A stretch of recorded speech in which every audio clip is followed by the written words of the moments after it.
Hey, it's Aaron, and today we're going to take another look at the Vanguard Party and actually kind of dissect it, find out what's good, what's bad, what we should keep, and what we should discard. So without any further ado, let's get started. Okay, so what exactly is a Vanguard Party? Well, essentially the idea is really quite simple. What you want to do is have a group of individuals that are well-versed in Marxism-Leninism. We'll talk more about that in a minute. Basically, the idea is to go out and get as many people together with you as possible that will believe strongly in socialist ideas so that you can march on the Capitol and fight for your freedom and do your revolution and then gain control. It sounds like a really good idea, and in fact, it has worked several times in the past. I'm not one of those people that want to say, oh, everything about all Marxism and all Leninism and all of those different socialist experiments are bad. They're not, but they are experiments, and from those experiments we can learn certain scientific things that will allow us to move forward without making the same mistakes twice. And we have a lot of different examples where a lot of Vanguard parties were used throughout history that we can actually look at and find out what worked, what didn't, and what we should keep. It's a wonderful idea, the Vanguard Party that is, if it is actually done right.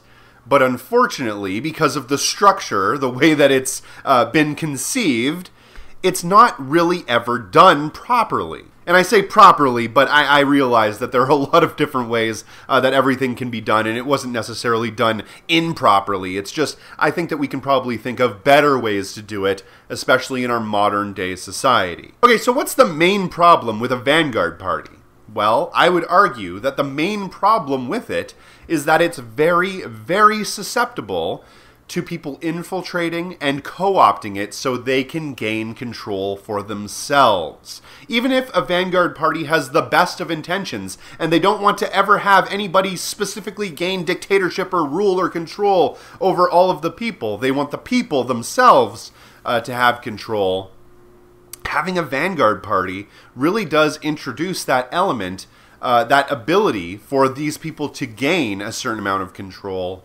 And once you have that, it's really hard to give it up. Power corrupts and absolute power corrupts absolutely, as the old saying goes. And when you give a certain group of individuals power over another group of individuals, then those people might start using that power in the wrong way. Or, if they don't, the people that come in after them will. We can see that, for example, in the Soviet Union. You can say that that happened early on during the Stalinist-Leninist period, but you could even say that it happened even more later on in the Soviet Union's history, during Gorbachev and all of those sorts of people, when all of the ideas of the Soviet Union started to become eroded and destroyed by infiltrators and people that were basically paid off by other groups across the world to destroy the thing. Not saying that the Soviet Union didn't have massive problems outside of that. It obviously did, but some of those problems were created by that. The problem with having permanent revolutionary organizations is that they can be infiltrated, co-opted, and used as a means to gain and hold power. That's what happens whenever you have a permanent organization, especially one that's a permanent revolutionary organization. Eventually, they lose sight of that revolutionary goal because, hey, maybe they achieved the revolution, or maybe it's become so far off that it's impossible to achieve. In any case, their goals start shifting away from that revolutionary spot and start shifting more towards them being able to hold and control whatever authority or power that they've been able to gain. And with that, if there are professional revolutionaries within that group, well, those professional revolutionaries might start moving away from the revolution part and might move more towards the personal enrichment and power part. Because that's what can happen if you have permanent organizations and professional revolutionaries within those permanent organizations. Power corrupts, and absolute power corrupts absolutely. So you have to have checks and balances, ways that you can stop those people from gaining power. And no, there's no magic bullet. There's no way of solving this completely. That's one of the main ideas behind anarchism and libertarianism and freedom in general, is that you have to constantly be forever vigilant. You have to forever fight for that freedom. So you can never take a moment and rest.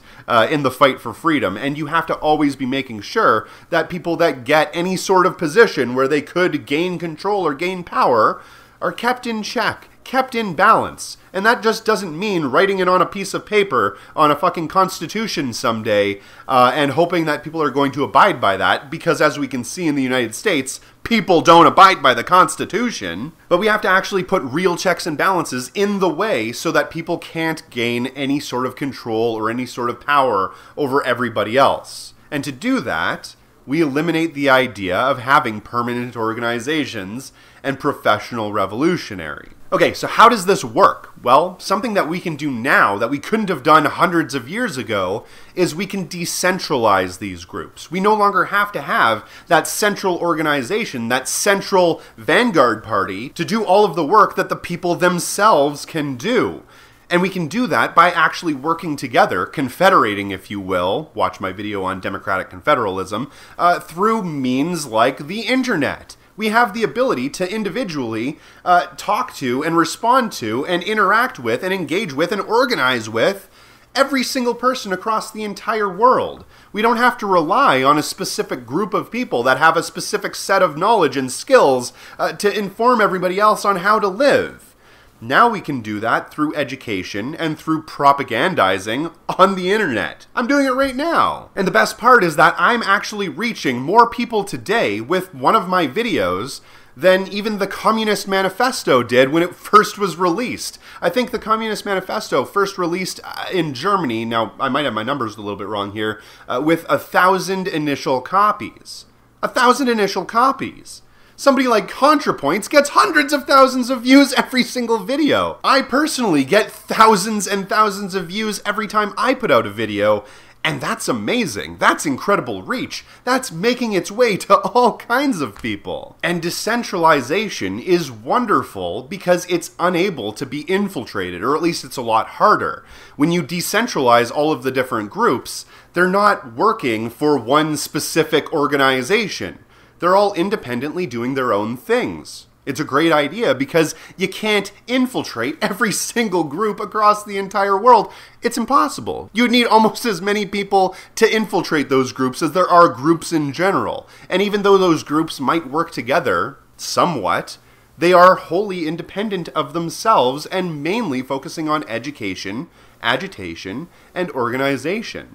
And when you're doing that, it's almost impossible to infiltrate those groups, especially if you focus on small local groups, or just small groups in general, of say 3 to 5 individuals in an affinity group fashion. That way, those small independent groups are basically only going to have people that really, really, really know each other within them. Another major point that we have to stress is that we need leadership and not rulership. Leadership is something that guides us. Like I've said before, a guiding light, not an iron fist. A ruler is somebody who tells you what to do. A leader is somebody that guides you through how to do something. There's a very big difference, and as long as we aren't creating these rulers, these dictators that we had in the past, if we're actually working together alongside these people as equals, not as betters or superiors and lessers, but as individuals who have certain sets of knowledge, then we are not going to fall into the same traps that we did before. Ancient and tribal people rarely had rulers, but they did have people that they looked to guide them.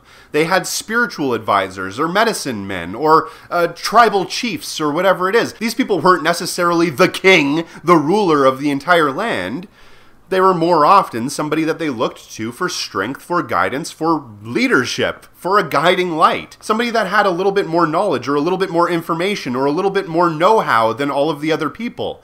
That guy might be pretty useful, but you can't let him have control over anything, because that just leads to another fucking Hitler. And remember, the means that you use to create your revolution will inevitably become the ends. And if you start off with rulers, with dictators, with iron fist warlord kings, then that's what you're going to end up with. So to eliminate that problem, you have to make sure that all of these vanguard parties are working from the ground up. They use democratic means that are from the bottom rather than a top-down hierarchical structure. And that means using things like direct democracy, liquid democracy, vote weighing, and ranked choice voting and not just one specific representative democracy that we use today. And if all of those small, little local affinity groups, or vanguard parties, if you want to call them that, are able to link together democratically as a confederation, then that means that you'll have a huge, massive group of people all wanting virtually the same thing, but with no one head to chop off. It's like a hydra. Every time one of the heads are chopped off, 3 more erupt in their place, and you're never able to kill the beast. And it is essential that each one of those groups uses mass line organization tactics. And if you want to know more about that, please check out the link in the description box below, and also the card up in the top if I remember to put one in. So yeah, basically there are good things to a vanguard party. They're strong, they work, they're able to organize and educate and agitate enough people to actually gain a foothold. But unfortunately, they also have a lot of flaws. They're open to corruption, they're open to being destroyed because they have a centralized body, and they're very much open to being infiltrated and co-opted by either capitalists or people who just desire more power.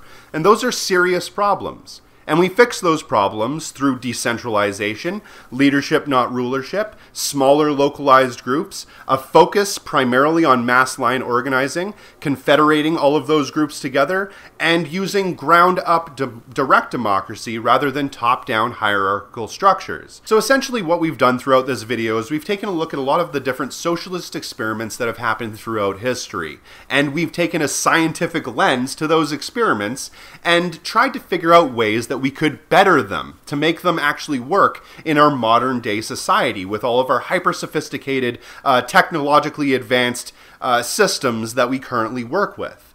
We have a lot of things that we can use that were good, and a lot of things that we can work on that were bad. So is a vanguard party in and of itself a horrible thing? Well, no, not really. It's actually a pretty good idea, and it's had an incredibly high success rate. But it can be improved, and we've talked about ways of improving it here. As socialists, as Marxists, as anarchists, as leftists in general, we can't just look at our ideologies as being static things that never advance and never adapt and never change over time. We have to look at things logically and critically and rationally, and change things if we need to, gain more knowledge as we get it, and make decisions that can actually benefit our society in the long run, and be able to learn different tactics that are able to help us win. The classic Marxist-Leninist Vanguard Party does not work. It is a functional system that does gain power, but it almost always leads to infiltration, corruption, or destruction. And I don't want to see that happen again. And the way we fix that is by democratizing the vanguard, flattening that hierarchy, getting rid of the corruptive elements, and making it into something that actually functions. And I hate to break this to you, but all of the solutions that I've been proposing here, the things that probably would work, are anarchist solutions. And I suppose that I just basically created some sort of decentralized anarchist vanguardish party. I don't know exactly what it would be, but basically it works off of the same idea that I talked about in my How to Revolution series, the decentralized mass line. That's how we do this. And a lot of Marxists, Leninists, socialists, and everybody else all across the leftist spectrum have all said that this idea has the ability to work.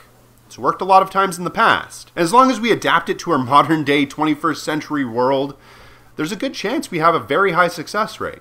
Anyway, that's the way I look at it. If you do get a chance, please check out all the links in the description box below. Hit that little bell button because they ain't going to tell you when I release a new video, and make sure you're subscribed because they're unsubscribing people every single day. Thank you very much for watching. Have a nice day.